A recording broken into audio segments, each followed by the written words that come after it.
So in my desperation, I finally got lured to New York, to try to New York, and the same deal with all the major labels that whatever I was doing, they couldn't quite comprehend until that was the big. Anyway, so I was in New York doing with the RCA thing, and I'm living in the one place and my neighbor there is Brian Eno. We get in the cab and take cabs up and downtown together where we, grab something, and then I moved in there, and so, when I moved to New York, of course, first thing that happens, I meet this girl, the craziest woman in New York City, happens to come to my session at Media Sound, or we were doing some work with Lou Reed, and so I met her, and then that turned into madness beyond all. There's thousands of songs and images of us, and we lived in Gramercy Park South at the garden apartment with the garden in the back, and that was great. I got my girlfriend. She's nuts. She's working for the big salon uptown, and I'm working and I'm doing the RCA recording at the studios, and then and I'm going back and forth to San Francisco. Of course, I have been gone to the West Coast to make it finally, and made it big in LA, and Zappa and these guys stole a lot of stuff from me, and then I made my way up to San Francisco and found a little apartment at the corner of a little Irish neighborhood that was mad because the Russians were moving in, and I moved to the corner of this isolated place on the corner of Haight and Ashbury, 1963. Me and my girlfriend, only people there, never saw anybody else walking down the Golden Gate Park. It was a bare feet, but that was us there. So eventually, I'm going back and forth to New York because I got my friend Lou is all excited and wants to try to get me out there. We're working on that. And so I wind up Gramercy Park South with this crazy girl. I won't go into too much detail, but it's famous. We were the models for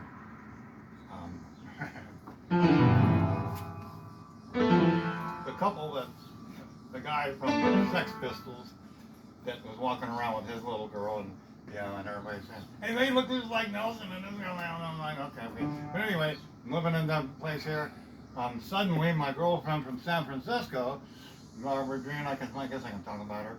Beautiful, tall, gorgeous model, dark brown, beautiful hair, and so she moves to New York. I got to get her a place. I wind up getting her a place at the penthouse of the apartment with my crazy ex-girlfriend at the bottom floor, and I got them going at it, and I'm going, oh, what am I gonna do? How am I gonna get through this? And of course, she walks in, I get her up to the apartment, they take one look at each other, and they're fucking. They're totally in love. It's just, that never saw them for 3 weeks. I'm out.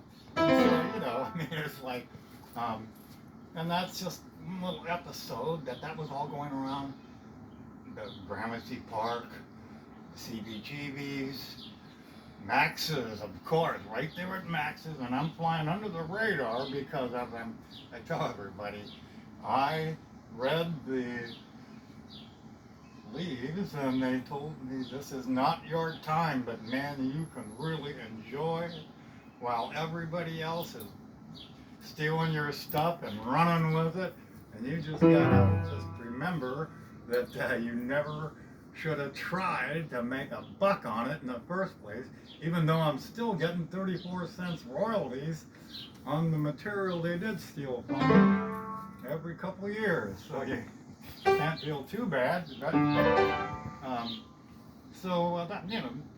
is standard stuff, but and while we're recording here, I should go ahead and explain why why I ran over my teeth when I was getting out of the car, and for some reason they flew out, I keep a loose situation. I got these beautiful tears and they flew out and I couldn't find them running around. And of course I decided to move the car and crunch.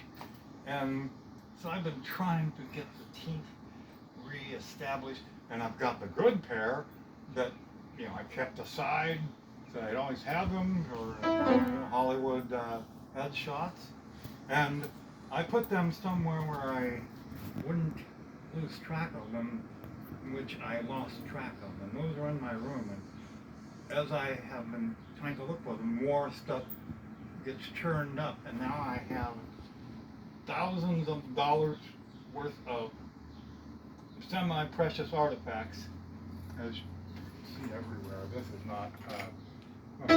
Anyway, it's it's pop. Let's see. As the Wire magazine article describes myself that they are reviewing. You ready for this?